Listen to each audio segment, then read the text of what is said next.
Let's talk about AI. On today's episode, we talk to Heidi Araya of Bright Logic, and she talks us through how we can use AI to improve our small business operations, how we can use AI for chatbots on our website, how we can use it to intake clients and customers, how we can use it for sales techniques, and to do some data mining to make sure we get the proper information so we can market to the proper people. It's an exciting show, a lot of content. This is one of those shows that I'm going to go back personally and listen to over and over again because I'm going to want to take more and more notes. It's a really good episode. I know you're going to like it. Please like and subscribe to the channel. Enjoy the show. Welcome to the Hole in the Wall Business Podcast with Bill and James. I'm James Groves, and along with my business partner, Bill Dement, we want to share our journey as small business owners with you. As owners of Hole in the Wall drywall repair, we will attempt to peel back the curtain of owning a small business in the trade service industry and talk about the many adventures of owning a small business. Hey, Bill. James, good morning. It's a good morning. I'm excited about today's episode. Yeah, and I want to give a disclaimer. You're going to want to pay close attention. Yes. This is really interesting stuff. It's a great topic we're into today, and we have somebody who knows a lot about it. Yeah, full disclosure, I geek out a little bit on this topic, and so I'm actually anxious to kind of dig into it. I'm trying to hold back a lot of my questions until we're actually on the air because I just want to make sure that I don't, I find it so exciting because this is the way the world's going. Mm-hmm. And it's just fun to see it. It really does feel like it's in just the dawn of this. Mm-hmm. Although we're going to find out from our guests, and I learned in pre-show, it's been around for a while. Long time. Well, it is our pleasure to introduce Heidi Araya, right? Heidi Araya. She is the owner of Bright Logic. Heidi, welcome. Thank you for coming on our show. We're so glad you made the trip over here. I can't wait to kind of dig into this. And so you are what I'm going to consider the AI expert, especially when it comes to implementation of business. And so welcome to the show. Introduce yourself to our audience. They'd love to learn about you. Yeah, thank you so much. I'm Heidi Araya from Bright Logic. Really excited to be here today. Thank you for inviting me. And I started Bright Logic because I saw a need for small businesses to really understand AI. And there's so many questions, like you pointed out earlier. People don't really know what is AI. It's been around for a long time, since the 1950s. But what actually happened is something called generative AI, where AI could now generate new information, new content. And so this is really what helped AI come to the forefront right now. Yeah, there's a lot that can be done. Obviously, ChatGPT came online, and then all of us novices kind of went, oh, what's that? And then so now they get my $20 a month, and I play with it all the time. I actually use ChatGPT and I know that's just one of several platforms out there, but it'll do everything from write email intros to, I had the other day saying, hey, listen, I want a mixed drink with this, ingredient, and it'll make a recipe for you. My wife will say, I've got chicken, sun-dried tomatoes, and cream. Make me a recipe for dinner. And then it literally pulls her out a recipe for whatever this That is amazing. And so I play with it a lot at home doing that. But then we started using it for things here in the office, like we're doing all this big business development campaign where we're going out meeting plumbers and we're meeting, property managers. And it helps us kind of create agendas for meetings, creates emails. It helps us create those campaigns because it's kind of like we just ask it these very detailed questions. And I've actually trained it who Hole in the Wall is. And so now when I write something, I say, hey, give me an intro email for a solar company. It automatically puts our website, it puts my name, my title all in it. And it's kind of like the one-stop shop. And then we proofread it because we don't want it to sound too mechanical. But it's kind of fun. And I know what we're doing is just a little tidbit of scratching the surface of what it can do. And so that's why I'm excited to have you here on the show. Yeah, it's definitely a great topic. Definitely tip of the iceberg, but content creation is one of the things I think is most noticeable for small businesses right now, that they can easily create content where it would have been very hard for them or a barrier. And so one of the things that you mentioned about how you've trained it is you can actually create an ideal client profile. So if your ideal client is a plumber, you can go and ask it to create an ideal client profile for you. And based on how would the plumber respond to this or how would the plumber respond to that, it doesn't replace actual customer conversations, but you can get a little bit of an understanding of what pain points they might have in their business and what your business might be able to solve for them. I know you said this has been around since the 1950s, and obviously you haven't been around that long, but what were they using it for initially? Yeah, so in the early days of AI, they were really just trying to train it on data, information, say numbers, and you could do predictions and forecasts based on the numbers that you had. But you had to be a machine learning engineer, data scientist to pull all that data together. You have to do what's something called cleaning and processing the data, and then it would go through these machine learning algorithms. So very, very technical stuff. And you would need a whole data science team to basically take advantage of AI. So what happened with generative AI is now we trained this AI on the whole internet. So the technology has come to this point where there's enough data on the internet and other sources that we have been able to train it. But not only that, the systems before, it was actually called the AI winter because people saw potential for AI to do a lot more, but the computer capabilities weren't there and the processing speeds weren't there. So there was a lack of data, computer speeds, and capabilities to make this happen. So now we've come to this moment in time where all these things have caught up. And so generative AI was able to come on the scene, and now we can have average people use it. So obviously this didn't just fall in your lap. You've been studying this for a long time. Why don't you give us a quick background of kind of what brought you to this point? Amazing. So I spent 25 years seeing people miserable at work because the processes are broken at work. So I've spent the majority of my career helping businesses work better, people work better together, organizational design, teamwork, lean, agile ways of working. And so all of that was helping businesses work better, but we weren't actually able to leverage AI and remove some of the manual processes. So whenever I was focusing on process improvement in my previous career, it was always around how can we remove a process? How can we get people to operate better together? Can we put people on the same team? But now you can see where a lot of manual processes we can just eliminate with automation scenarios. So do we really need that approval process to happen? Or, so I guess one of the examples from my old career is if you had 2 managerial approvals, do you really need it? Could you give autonomy to the worker? But now what can we do to automate some of these approval processes? Very neat. And then, so education-based wise, you've done the gambit. You've done several different types of. You must be a serial learner, because and unlike me, I do more hands-on than that. So, what's your background education-wise? Yeah, so actually, I entered the University of Maryland, and I was going to get a degree in aerospace engineering in Russian. And long story short, COBOL, Fortran, all that wasn't really my thing. So I graduated with my degree in Russian, and right as I was graduating, the Soviet Union fell. So the whole career I had planned for myself, I had to adapt. I became a researcher, a writer. I was leading teams to do training and such. And then I saw that career kind of on the downswing. I got into this, what's called lean, agile ways of working. So I built my career up there, and also kind of saw that career on the downswing. So I got my bachelor's degree from University of Maryland. I got my MBA from Aspen University, and then I have completed a data science program at MIT. And that's kind of where the AI side kind of came in there. Correct. Yeah. So one of the things that I love about it is it allows us to kind of save time. One of the things that we ended up doing when we were building our training program is we leveraged AI to help us build. Like I would say, I trained it. So, but I do bullet points. I want to learn about this type of process in drywall and texturing and whatever it was. And then I would put in 4 or 5 bullet points, and then it would create a beautiful summary of what that education would be, saving me hours of. Bill and I say a lot, we're better editors than creators. So if you give me something to look at, I hand Bill papers. Hey, look at this. Make sure I don't have any typos. Did it yesterday afternoon? Yeah, because it's just like I'm always missing the ing or something because my brain doesn't work that way. He's good at it, but having AI create a document for me that we can then go, oh no, we want it to say, and then we can edit it.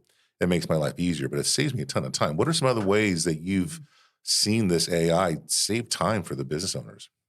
So first of all, one of the particular uses of a chatbot, like we talked about earlier, is I could train a chatbot on your entire program or your entire website or whatever it is. You could then use that to create any kind of content you wanted, whether it was training. You already mentioned that you trained this GPT, but what if it was all of the knowledge that you had that was ever written down across it? Then you could ask it a lot of things. So it could create course content for you and so on.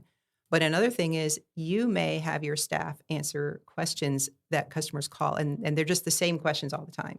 So if you had the chatbot trained on your content, it could also serve your customers. So it could do basically customer service for you 24/7. the advantage of having a customer service agent on your website or wherever your customers are going to go is that it can speak many, many different languages. So you're removing a language barrier. And I had people speaking to the chatbot for this other client in Mandarin, in Swedish, in Russian, and so on. That is amazing. Well, and It's absolutely. I did not see that one coming. the language thing. Yes. Oh yeah. That's amazing. Crazy.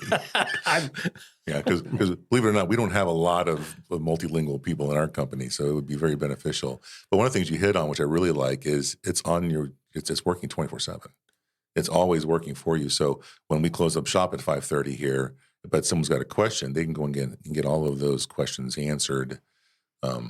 Outside of what is the cost and when can you do it, but all the other details. We actually have some connections that are using something similar to that now, right? Like they're answering the phone for them. Mm-hmm. Yeah, and it's a little slow because I think that's going to improve with time and processing power, obviously. But a question will be asked, and it comes with the right answer, but it can take a minute or two. Yeah, well, we got a friend of ours, Bob Felicia. That's right. He's got an AI phone. Okay. Receptionist, basically. I think his name's David or Michael, and you call up and he'll actually say that it's hey, are you real? He says, yes, I'm real. But he actually can answer basic questions for them, and then instead of someone press 1 for Bill, press 2 for James, it's literally just like, I'm looking for Bill. Stand by, let me get Bill on the phone for you, and then he then connects the call to the right people, and that's kind of neat because a lot of our reception people get a lot of bot calls. I mean, I get calls on my cell phone all day long. Hey, your Medicare plan. It's like, I don't have Medicare. And it's kind of a way to kind of stop all of the incoming junk coming in, and just makes your workers more worky. Which is always good for business. True enough. I was actually thinking about this because I've had my AI assistant Ingrid, and she's basically on hold right now. But I'm typically around to answer the call. But I wondered, so I do have my AI assistant Ingrid, and she can answer the call when I'm not. I do tell people it is an AI assistant, and all calls are being recorded because I can get to the transcripts. But what happens is when I'm not available, Ingrid can answer the call and then send me a transcript, the phone number of the call and the name of the caller right to my email. So can you imagine if you were on a job and you were busy and you saw the phone ring, or maybe a real estate agent showing homes, if they don't get back to that customer soon, they're going to call someone else. So they're showing a home, they see the call come in, basically, the AI assistant answers it, and then they can just text back saying, oh yeah, I'll call you right back in 5 minutes, because people won't. Because that's the problem, is that a lot of small business owners are very busy. They can't get to the phone. They're on a job. They're speaking with another customer. And if they don't get to the phone or someone doesn't answer that call, they're going to call someone else. So that kind of way to answer the phone call, letting them know that they'll be called back right away. Yeah. Something great. And it's when we did our Zoom call the other day, you had a couple of things kind of going on in the background. Talk about that a little bit, because it's, first of all, it was very non-invasive in our conversation, but yet it's very beneficial. So tell us about that. Oh, yeah, great. So in my calls right now, I have an AI note taker, and I use something called Fireflies, but there are any number of those that you can use. And so the big problem I was having that I wanted to solve in my business was that I have 20 plus calls a week with clients and prospects and so on. And I would always struggle to send out the notes afterwards. And I thought there is a way to solve this. I just need to create an automation for that. So I actually built an automation that when the AI note taker is listening, it's taking, of course, the transcript, but it's stored in the Fireflies portal. And then I have to go and read that, and it's kind of a pain. So I actually transmogrified that. The transcripts go to my Google Drive. That transcript is then changed into a summary with action items. And then it's automatically creates a draft email in my email, so that after we hang up the call, 5 minutes later or less, I open up my email. I got the draft email in there. I can edit it. And then like I did, I added the links in there that I promised you, and I just hit send, and it's all formatted and just ready to go. Yeah, I mean, that's got to save hours of time. 5 to 10 hours a week. Or the cost of an assistant doing that. Yeah. I guess having an AI virtual assistant is a powerful thing. What are some of the other platforms that you've seen used? Because I know ChatGPT is just one of many, and I know that doesn't Microsoft have another one called? Microsoft has Copilot, yes. Copilot. I download the app on my phone, but I don't have it. And so there's Gemini, Copilot. I don't use Gemini or Copilot too often, but a lot of people know, of course, as you said, ChatGPT. But if you're creating content, I'll say Claude is a much better business writer. And Claude costs the same per month. It's a lot smarter for content. It doesn't sound, that ChatGPT sound. It has a particular taste to it. You can always go and look, oh, ChatGPT wrote that. Claude is actually much, much better. And Claude recently implemented something called projects, which you can use instead of the custom GPTs that people were creating trained on their business content. So it's actually very powerful. So I use Claude way more often now than I use ChatGPT. And also there's something called Perplexity. Now, Claude doesn't have real-time internet access, and even ChatGPT doesn't do great at real-time internet access. But what Perplexity does is their aim is actually to replace Google search. And they do real-time Google searches, and they provide all the citations for where they're providing the answers. So then you can see the summary of whatever question you're asking, and it will give those citations so you can click and learn more there. So Perplexity is the other one that I really use heavily. That's cool. So as a small business owner, maybe you're a solopreneur, the phone is in your pocket, you're trying to do your best to do estimates and get the work done and answer the phone at the same time. What are some tools that they can implement like right away that you would suggest to kind of help the small business owner? So first of all, the first question I would have is, what's your biggest time suck? For me, the biggest time suck was trying to write those meeting notes, and I created an automation for that. But even if you don't have an automation, use something like Fireflies, because that will automatically just get the transcripts, and you'll be way ahead of where you were. The automation platform that I like and I use is called make.com, and they have lots of templates where you can actually just do a simple automation without really knowing anything that you're doing. I use, of course, Perplexity, Claude, and ChatGPT. And then there are ways, say, like, I'm really into automations right now because there are a lot of systems and lots of individual tools that can do things. But the real power is, how can you go from a customer calling up saying they want a new project or they're interested in a new project to having that customer automatically logged in your CRM? Then you can quote the project, send them a draft, get all that. This like cross systems is going to be, I think, the future of where many small businesses can reap the most benefits. But if you're thinking about tools, I use another one called Spark Receipt. So I just, every time an invoice or a receipt goes to my email, I forward it to Spark Receipt, and it automatically gets logged there. So it'll be ready for my accountant at the end of the year, whenever at the end of the quarter, whenever I want to do that. So I'll say, like, whatever your problem is, there is probably a tool to solve it. Just think about your biggest time sucks. And I think for every business owner, that might look a little differently. So some, it might be just having a voice agent answer the call for them. So now, is that something you could offer? So obviously, I don't have time to go learn all these systems. At what point am I saying, all right, I got to call Heidi? So you're wasting a lot of time in something. So that was the first question that I would ask you. Like, your biggest time suck, call Heidi. I can probably do some automation. So what we would do is then map out what your current process is today and look at what parts of that can be automated or improved, and then just basically share with you the goal and some way to improve your process and give you a solution that's going to work for you a lot more, I'll say, inexpensively than hiring an actual employee to do that for you. Right. And time is money. So my time is valuable. So every hour I spend not working on or in my business, I'm wasting money. It's lost. Yeah, it's lost. Yeah. Very cool. Well, what other things? There's a lot of playtime out in the world, and I know there's some great tools and some new things on the horizon. What do you see this going? Where's the next level evolution here? Oh, great question. Thank you. So I do see voice. We talked a little bit about voice agents. So voice is where the industry is going. A lot of, say, tradespeople they're not going to be sitting there texting or asking questions. They're out on a job. So imagine they could arrive at a customer site and they could understand the customer problem. So if it's a plumber, I arrive on the customer site, the sink is flooded, or it's not going down the drain, whatever it is, I'll call you back later when I leave the job. So that could log the notes and then get it checked into their CRM or whatever process they have. When the guy leaves the job, calls back, say, okay, I finished with Mrs. So-and-so's job. This is the outcome. And that would automatically be logged. So they wouldn't have to take any meeting notes anymore.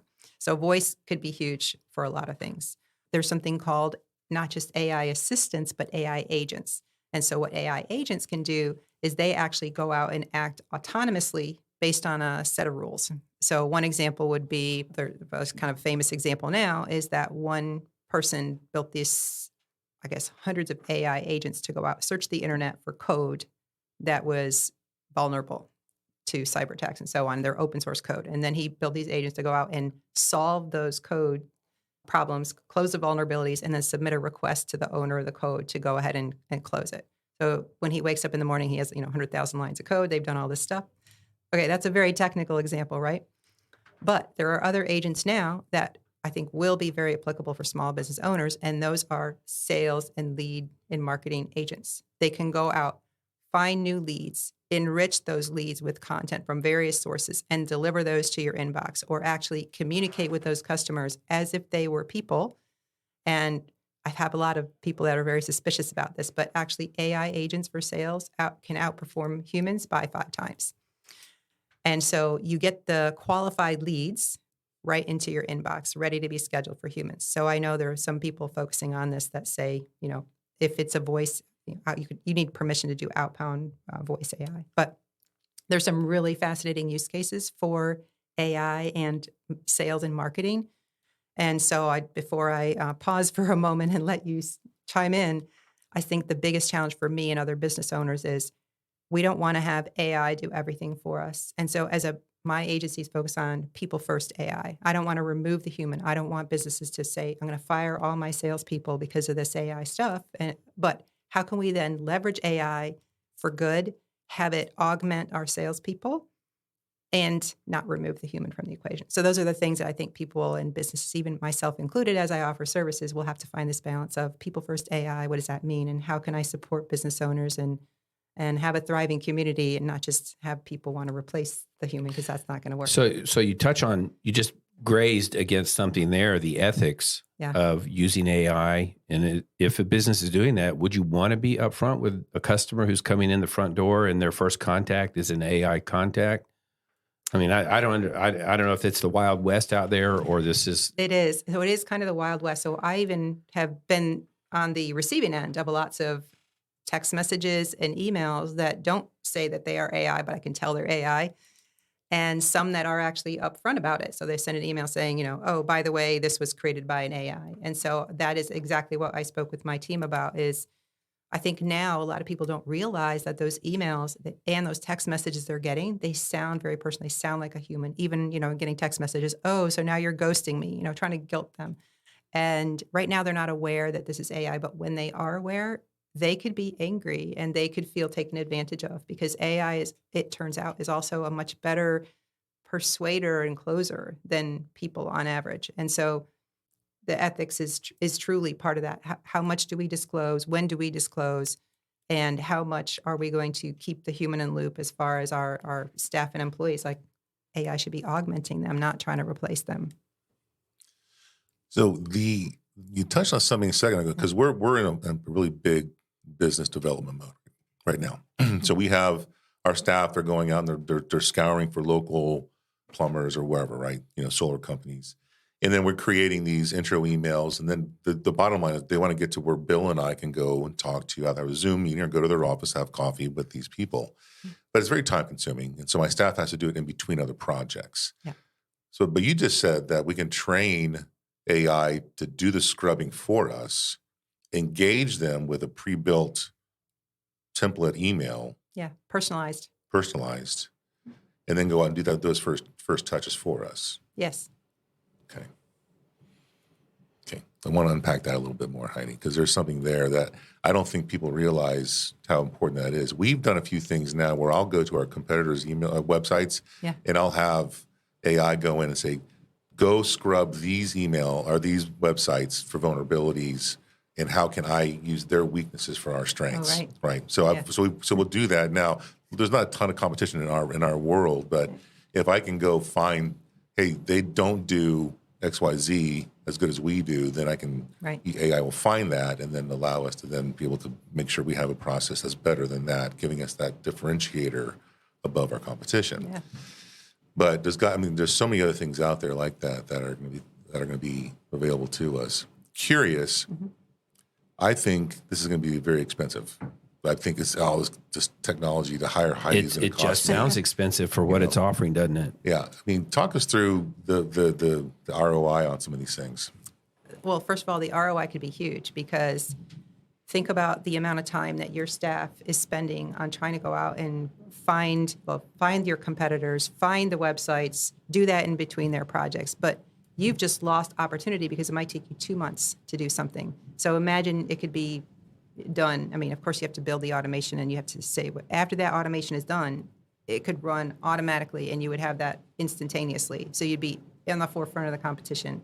And actually, once the automation is set up, it is not very expensive. So the initial cost of having the automation might be a bit of a cost that you would have to consider.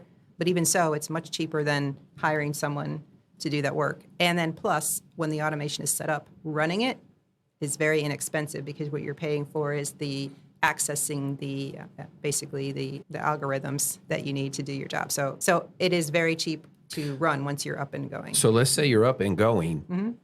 Is there a cycle where that's updated, upgraded periodically? Well, you could decide basically on what cadence it goes out and does searches, because every time you go out and do a search, it's going to incur some small cost. So I think the businesses will have to balance, like, okay, I want to go do this on a weekly basis, I want to do this on a monthly basis, or maybe a daily basis for some of the research that you're doing. So yeah, each request has a little bit of a cost, but it's, when you think about it, it's pennies, dollars, and $20, $100 a month versus a lot more, with the thousands. Well, yeah, labor. Oh, absolutely. Labor is our largest expense, So, and when we're trying to maintain status quo but still grow at the same time without accruing extra labor costs, it's an impossibility. It's a real challenge. Some of these new technologies. So. Yeah, certainly. Yeah. So AI is not. It's not. I can't say it's expensive. It is not expensive. We would have to understand what complexity the automation has in it. What kind of, it's a more complex process. It's going to be more complex automation. Essentially, every touch point that you have would add a tiny bit of cost because you're paying for something called APIs, which is, getting the data. And every time you have data exchange, it adds a little bit of cost, but it's small. And yeah, so it is affordable. It's not just for big businesses. And I guess that is part of my passion, is that I want to enable small businesses to understand that they too can leverage AI, even if it's in a simple way. Even if I know a lot of small business owners have not begun to leverage even ChatGPT, even the basic large language models that they can to create their content and their ads. And so if they're not doing that, I would say start experimenting. Just type hi into the chat with Claude or ChatGPT. Talk about the top challenge that your business is facing today. Just have a conversation with it and then give it feedback. So I was working with one business owner here locally who's an architect, and I showed him how to leverage some techniques in Claude, and he comes back and he's like, well, I like it, but it sounds like a fast-talking salesperson. And I said, so give it that feedback. Just tell it, less like a fast-talking salesperson. And so he typed that in. He's like, wow, this is good. So you begin to learn and get feedback, but all of those things can be leveraged for $20 a month. Yeah. One of the things that we train ours to do is that write it like a seventh grader, because it's like, or an eighth grader. It's like, pretend I'm an eighth grader. It needs to be understandable by somebody who isn't as college educated. And we drew that grade because that's the grade level that newspapers are written on, is eighth grade level. Is it? Okay. Did you know that there are over 140 million homes in the U.S.? 97% of them have walls and ceilings that are built using drywall. The drywall repair industry is simply enormous, valued at over $13 billion a year. We're hole-in-the-wall drywall repair.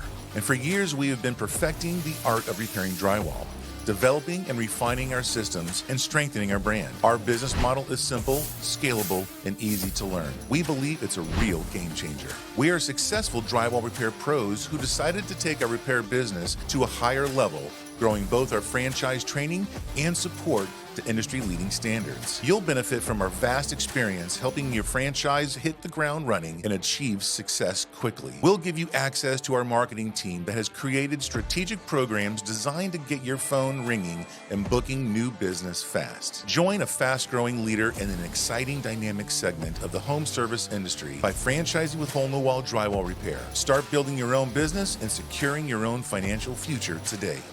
This is so good. Oh, glad. You know what, James and I talk about this all the time, but we absolutely love hanging out with smart people.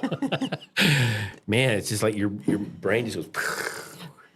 I think you should talk about Chatbots some more because we didn't even get into what you showed me. True enough. Yeah, true enough. I'm sitting here wondering, I wonder if anybody's selling franchises with this stuff. Well, that's another thing I want to talk about. She's saying it's such a better salesman and you can train it to do whatever. Mm-hmm. Oh gosh, who was it? There was a movie about somebody, Groundhog Day, Remember, he kept trying to yes. get the girl. Right. But every day he'd learn something new because he'd find the mistake. And then tomorrow he would improve on it, get to the next step. Well, don't let your business be in a Groundhog Day. Oh, that's good. Get past Groundhog Day using your AI assistant for sure. Yeah. So yeah, we didn't talk a lot about AI chatbots. So the one that I created for both the podcast for Hole in the Wall and the website for Hole in the Wall, you can imagine people being able to leverage the knowledge. So I'm a small business owner. Maybe I'm new. I don't know a lot about marketing, and I can go and ask the people on your podcast. They don't have to be there, but I can do it 24/7 in any language. So just being able to help customers of whatever kind in any language at any time of day. But also, if you think about this service that you're providing, it's building your brand. So more and more people will become aware of what you're doing and be like, wow, they're really on the forefront of this stuff. And so when I approached my very first customer back in November of last year, and I said, hey, you're the perfect use case. I'd like to build a chatbot for your content with the 17 years of blog posts, 28 books, and so on. So he was the first to do it in his field. He's expanded his reach. His website traffic is up 25 to 35%. He's getting more sales on his books as a result of it. And he's just expanding his reach so more and more people see him as the authority. And so it's like, depending on the goals of your chatbot, you could use it for customer support. You could use it to expand your reach. It could qualify leads for you because we could do this. These were very simple chatbots, but you could actually have a chatbot that qualifies your customers for you by asking them structured questions. So by the end, maybe you say, oh, sorry, we can't help you, or send you on to the schedule time with a person. Then it could actually go and help schedule time on your calendar. So theoretically, that could be set up as a call center. Yes. Mm-hmm. Yeah. It's just a smart way to interact with your customers 24/7 on your website. Yeah, for sure. Yeah. So what's kind of funny is I was listening to a podcast the other day on franchising, because that's our hobby here, and it was a blog post on Facebook, and the guy was like, "Here's what I've learned as a franchisee and a franchisor." This guy has had both a Planet Fitness franchise, and then he started his own business as a franchisor. And he said that it was like the first or second thing down of his list of 10 was make sure that the franchise that you're buying into is utilizing AI. Because if they're not, they're behind the times. Yeah. And I just read that like 2 days ago. I'm like, oh man, we got a podcast coming that's going to talk about Good that. advice. Yeah, because as we build out we're actually changing CRMs for our system, and a lot of what it does, it links with the automation from campaigns that we do. So if there's a Facebook campaign or some sort of pay-per-click campaign, it logs all that for us, and then allows us to create all these automated replies. So we take this next step into evolution. So when people come on our website, we were able to track a ton of information. We already have forms, but the forms are just they're yucky, right? People just don't, True. But if we can make it so that they can either talking to our bot or they're typing into things, because I use voice to text all the time, so I can see that being a very big plus for a small business. I think that's something we should explore for sure. Yeah, definitely. Yeah, you touched on one thing too that I found the other day, and so there is a company, or there are companies now that can track who you are just by you visiting their website. So you might be visiting a website, and then I'm going to get an email saying, oh, I just saw you landed on XYZ website, and I'm going to get an email, but I never gave them my email. And so they're actually doing that by tracking my device ID and information on the apps that I'm using for my phone. Those apps sell that information.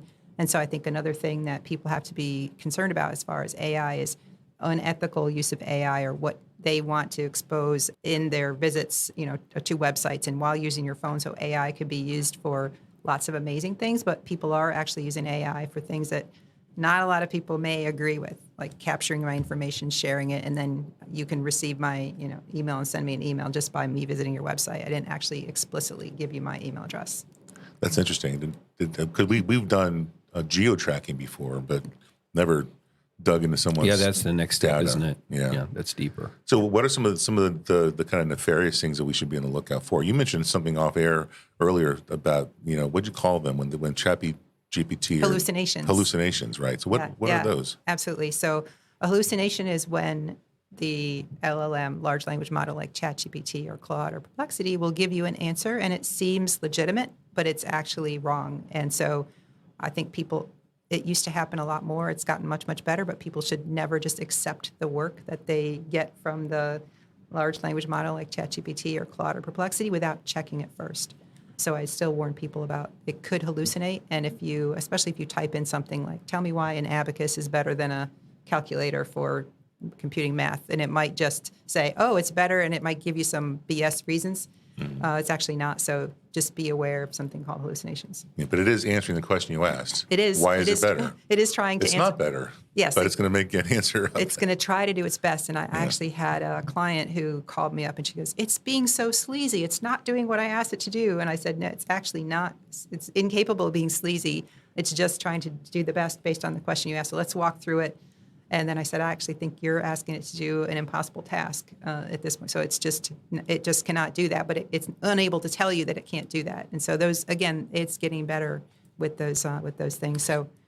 Yeah, and you did mention in the pre-show that a way to avoid that, and I noticed a quick little thing you did for us. Yeah. It added the notations. The citations. The citations, yeah, that's the word I'm looking for. Yeah, so I have a chatbot platform that I offer that's got an advanced anti-hallucination module. So it does help with that, and also it gives citations. So when we trained it on your website, when you ask it a question, it will actually tell you the place on the website where it got that information. So then you can go and click more. So it's great, especially for the attorney client I have. Wouldn't want to have her given information that couldn't be cited from the website. Yeah, it's wrong. Well, and we have several years worth of blog posts on our website. So it was nice. There's things that we've actually talked about and that we've written blog posts on that I've forgotten about. It's like, oh yeah, that's right. We have one of those. But when the chatbot, I was able to dig up things from blog posts from a while back. It's very good data that's just kind of out there. We want to make sure we keep that data in full use. Absolutely. So I appreciate that. Yeah. You could also you could use that chatbot to come up with new content ideas because it's trained on your entire website and it might know something, come up with something novel for you. So I actually have clients who just have bought chatbots from me trained on all their content, and they use it as a content creation systems. And they just say, give me a 30-day strategy for social media content, and then it helps them write blog posts and things like that. Yeah, I follow a lot of social media marketing type people, and they're always saying, here's how you write a month worth of content, and then they're using, other image creators, AI image creators are using ways to do that. I've even for podcasts, if we ever got this way, AI can go in and actually do clips from your podcast and create shorts based on the podcast. Yeah. I've never gotten into all that, but is there anything that's on the horizon that excites you? Is there anything on the horizon that excites me? I just think we don't know what's going to happen, but I think what we shared about before, like voice AI is going to be huge. I kind of think about the day when someone's going to call me. It's going to be my AI assistant answering, but it's going to be their voice chatbot. So how much of a conversation will they be having back and forth? I kind of giggle about that. Yeah. I do worry that a lot of people are just using AI to create a bunch of content and put it out there without their personal touch. And so while I use AI to help me create content, I always try to add a personal story in there. So what happens now, imagine, I guess, even very soon, enough people will be producing automatically generated content across all social media platforms. They can already do automatic likes, automatic comments, automatic DMs. So at what point are we removing our humanity from the system? So I think that the people who will really succeed in the future are those ones that realize AI is just to augment their humanity and not to just automate it. I had someone ship me this, it was probably a 50-step automation process to automate away your entire social media process. And they were trying to take into consideration your ideal client profile and et cetera. But at the end of the day, you're not creating the content, the AI is. And where are the stories that I bring into the picture? Where's my own humanity? So I think that's something we'll have to wrestle with. So we're going to have you back on the show soon to kind of talk more about it. As you see things progressing, I want to learn more about it. I'm sure we'll talk a little more offline about how we can utilize some of these services in our sales efforts. It's an absolutely fascinating topic. Yeah, I just think it pays for itself, right? Even if it costs a couple $1,000 up front, if you save time and you get more productivity at the end, it's worth every dollar for sure. Yep. Yeah. So how can our listeners get a hold of you? Because obviously you can pretty much work remotely from anywhere. So anyone who's listening can tap into your resource. What's the best way to get a hold of you? Yeah, absolutely. So they can go to my website, brightlogicgroup.com. They can give me a ring, 407-403-3361. Send me a text or give me a call. Or find me on social media. I'm on LinkedIn, Heidi Araya. Excellent. Heidi, thanks for coming in. Yeah. This was fascinating. It was a good visit, good podcast. Yeah. I really appreciate you taking the time to come. Yeah. I like hanging out with smart people, and obviously you're a smart person. So, well, listen, thanks everyone for listening. It was a great show. We'll talk to you again on the next one. Thanks for listening. We'd like to thank you for listening to the Hole in the Wall Business Podcast with Bill and James. We'd love for you to join our Facebook group and keep the conversation going. If you'd like to learn more about us and our business, check us out at holeinthewall.com. If you'd like to learn more about how to start a Hole in the Wall franchise, go to holeinthewallfranchising.com.